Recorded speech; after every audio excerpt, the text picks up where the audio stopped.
Občinski svet občine Krško praviloma junija ali v začetku julija sprejema sistemizacijo delovnih mest in tudi nove cene za vrtce v občini Krško. Cene se spreminjajo v nekaterih programih navzdol, v nekaterih programih pa navzgor, in sicer občina Krško ima dve vrsti olajšave z naslovom omejene rabe prostora, in sicer prva olajšava je vezana na najnižjo osnovo, kar pomeni, da lastna cena posameznega vrtca se dejansko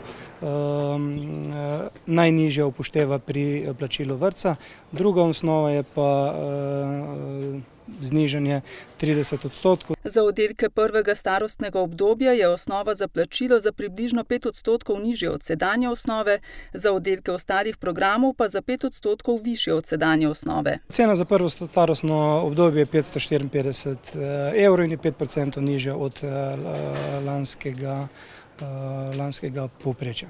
Za drugo starostno obdobje mislim, da je najnižja cena nekaj manj kot 400 evrov, potem so pa še kombinirani in pa razvojni oddelek, kjer je cena pa najvišja in se tudi najbolj povišuje.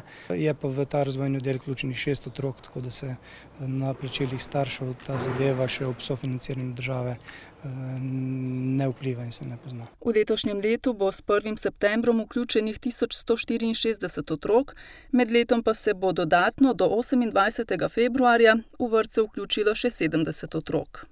Število otrok je glede na lanskoletni september nekoliko nižje. Na datum 28.2. je pa število identično glede na lansko leto. Število rojstev pa v zadnjih letih, tako kot povsod po Sloveniji, tudi v občini Krško, upada, tako da v letošnjem letu je bilo rojenih 281 otrok v naši občini. S 1. septembrom bo v vrtcih v občini Krško oblikovanih 71 oddelkov. Člani občinskega sveta občine Krško so prav tako izdali soglasje k ceni storitev pomoč družini na domu. Letno namenimo v proračunu približno 510 tisoč evrov za to pomoč na domu. Gre pa v bistvu za subvencioniranje v višini 70% cene pomoči na domu. Ta cena je trenutno pri nas 21 evrov, drugače pa občan seveda plača 6,3 evra za to storitev. Preostanek 14 pa še nekaj evra pa plača občina svojega proračuna v okviru teh subvencij. Treba je vedeti, da te subvencije so nekje zakonsko predpisane nekje okrog 50%. Naša občina iz naslova nadomestila za omejeno rabo prostora dodaja še dodatnih 20%, tako da je naša pomoč približno 70%.